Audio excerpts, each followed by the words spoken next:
Good evening, I'm Leticia Sidqawi and this is Canal Algérie's nightly news. On to the headlines. In his capacity as a special envoy of the President of the Republic, Abdelmajid Tebboune, the Foreign Minister Ahmed Attaf is received by the Burundian President Evariste Ndayishimiye while on an official visit to the country.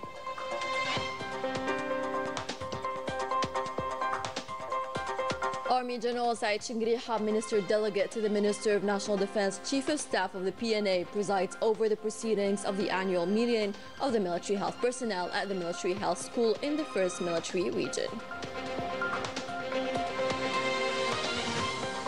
The Moroccan population is still living in precarious conditions while the Makhzen splurges on prestigious projects to polish its image at the international level. Welcome again. First off, in his capacity as a special envoy of the President of the Republic, Abdelmajid Tebboune, the Foreign Affairs Minister Ahmed Attaf continues his African tour in quest of promoting the Algerian-African relations. After Burundi, the head of the Algerian diplomacy is in Uganda, where he is expected to have an intense activity. More details in this concise report with Salim Mirah. Ahmed Attaf was received by the Burundian President Evariste Ndayishimiye, to whom he handed a written message from President Abdelmajid Tebboune. Bilateral relations top of the meeting. I'm delighted to meet the Burundian President Evariste Ndayishimiye, to whom I handed a written message from the President of the Republic, Abdelmajid Tebboune, conveying to him his brotherly greetings and expectations to work together for upgrading bilateral cooperation between the two countries. We reviewed ways and means to fulfill the common will of the two countries' leaders by promoting bilateral coordination within the African organization so as to face the multifaceted challenges facing the African countries. Ahmed Attaf met his Burundian counterpart Albert Ginchero, extended later on to the two delegations to discuss bilateral cooperation and exchange views regarding regional and international affairs. Later in the day, Attaf headed to Uganda, where he is expected to hand a written message to Ugandan President and meet his Ugandan opposite number. Army General Said Shingriha, Delegate Minister to the National Defense Minister, Chief of Staff of the People's National Army, supervised today at the level of the Military Health School belonging to the 1st Military Region the proceedings of the annual meeting of the staff of military health. Story by Melissa Kebesh.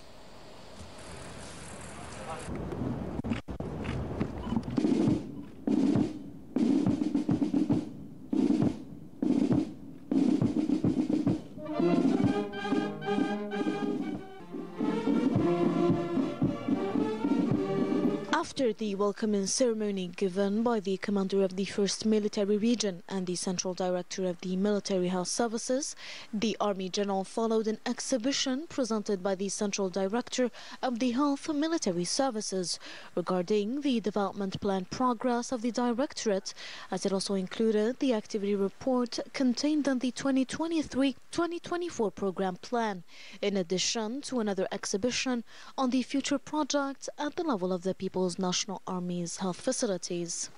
After that, Army General Said Shingriha addressed a keynote speech followed by a video conference by the military health executives and personnel across the 6 military regions.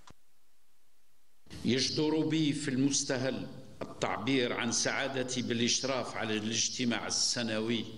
The Army General indicated how delighted he was in presiding over this annual meeting that aims at evaluating the execution rate of plans devoted for the year 2024 and also addressed the report activity in terms of medical services. He also added that they consider the military health sector as an important segment of the battle body, as it is an important factor in consolidating our human availability to accomplish the missions assigned in all circumstances.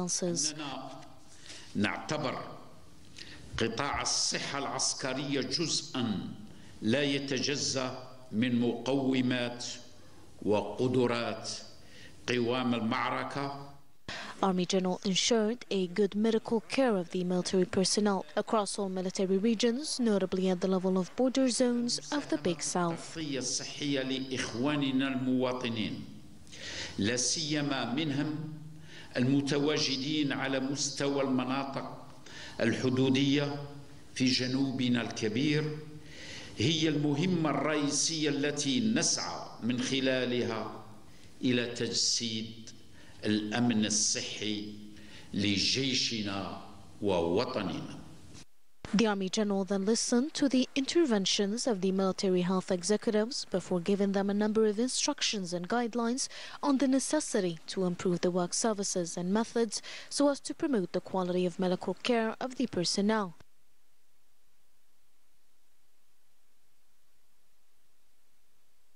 At the end, Army General Shangriha visited the Central Hospital of the Army, where he inaugurated a logistic pole before proceeding to the inspection of its different components and following an exhibition of the importance of this infrastructure, its commodities and its support missions that must respond to the necessary requirements to allow the executives and personnel of the hospital to provide quality medical services.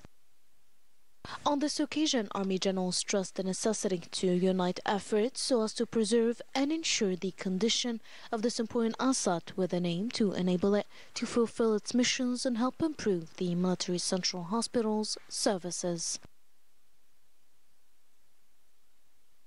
Several ceremonies were held as part of the celebrations of the 64th anniversary of the events of December 11, 1960, marking the inauguration of new infrastructure and the renaming of sites under the supervision of the Ministry of National Defense. The places were renamed after martyrs and mujahideen to honor the brave commanders of the glorious liberation revolution. More with Minister Lila Malaman. The commander of the 5th Military Region, Nordin Hamdli, chaired the renaming ceremony of a unit bearing the name of the Mujahid Shangriha Mahmoud and of a battalion named after martyrs Harawi Masoud as a tribute to his heroic deeds. In the 1st Military Region, General Ali Saidan supervised the renaming of the Military Institute of Documentation, Evaluation and Foresight, which will now bear the name and honor of the martyr Mohammed Finnish. He also chaired the renaming ceremony of the Military Engineering and Infrastructure Development Center located in Hussein Day that will bear the name of the late Mujahid Major General Ahmed Sinhaji. Furthermore, the regional unit of the National Gendarmerie of Tipaza has been named after the martyr hero Muhammad Muqaddam. In the 6th Military Region, General Muhammad Ajrud inaugurated the new headquarters of the local commissary support establishment in Ain Saleh, as well as a medical social center and a nursery in Tamanrasat. In the 2nd Military Region, General Muhammad Tayyib Rakni led the renaming ceremony of a regiment bearing the name of the late Mujahid Shimlul Abdul Qadir. He also supervised the creation of a unit in tribute to the Mujahid Ahmed Sayyad. Finally, in Tiaret, the regional commander of the National Gendarmerie chaired the renaming ceremony of the Regional Road Safety Company, which now bears the name of the martyr Jalali Bilhassan. These ceremonies took place in the presence of the PNA executives, civil authorities, and the families of the martyrs and mujahideen who were honored on this occasion. Tuning in to Canal Algérie, coming up in our news. The Paris Grand Mosque pays a vibrant homage to late Rachid Makhloufi, an icon of the Algerian football star in the FLN team Legendary.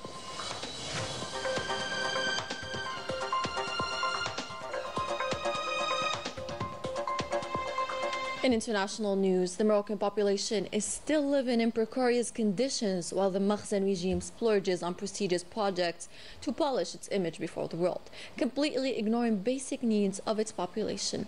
Manal Maafa takes stock of the situation.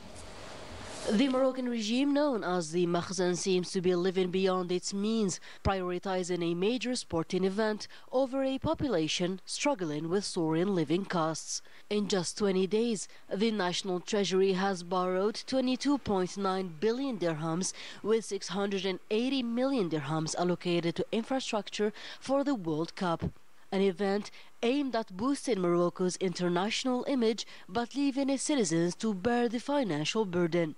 Meanwhile, victims of El Haouz earthquake await the reconstruction of their homes. Additional loans, including 155 billion dirhams from the French Development Agency for Social Protection and 70 million dirhams from the World Bank, further inflate Morocco's mounting debt, jeopardizing the country's economic stability. To cover these debts, the Makhzen relies heavily on tax revenues drawn directly from the pockets of Moroccan citizens. While taxes continue to rise, subsidies on essential goods are gradually being eliminated, significantly worsening the standard of living of the Moroccan people.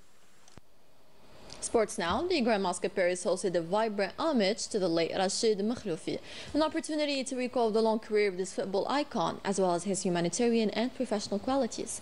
Report by Afaf Bilhouchet, taken up by Min Al-Maafa.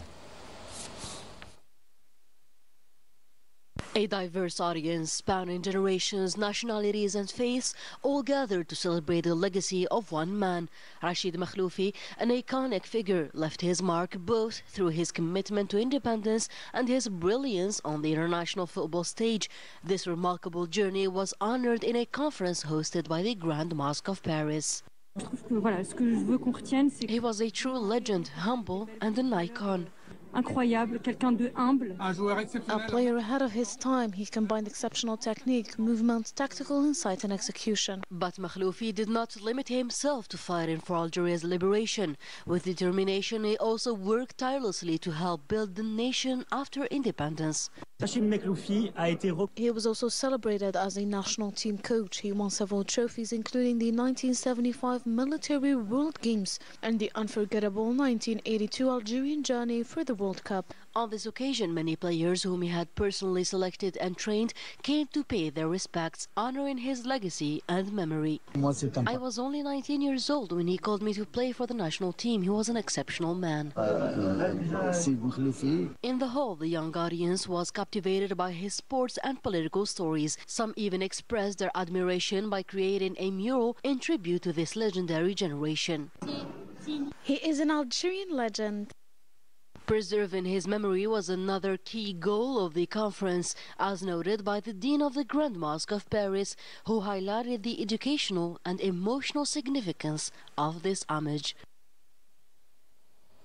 In a sad news, the Algerian football coach Youssef Bouzidi passed away aged 67. The late had a rich career spanning over 27 years, where he coached many Algerian clubs, including the club of his birthplace, Nasser Hussein, GSK, MSP Betna, among other clubs. The latest was MCO, which he had left this October. This exceptional career was crowned with several achievements and a Super Cup in 2018.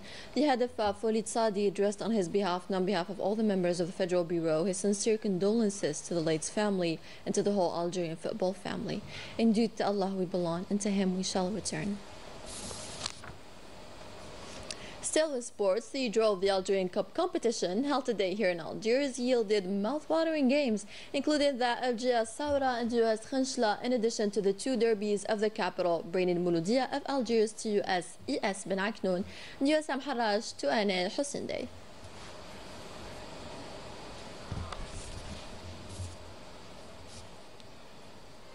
And with that, we end tonight's bulletin. Thank you for watching. Be well.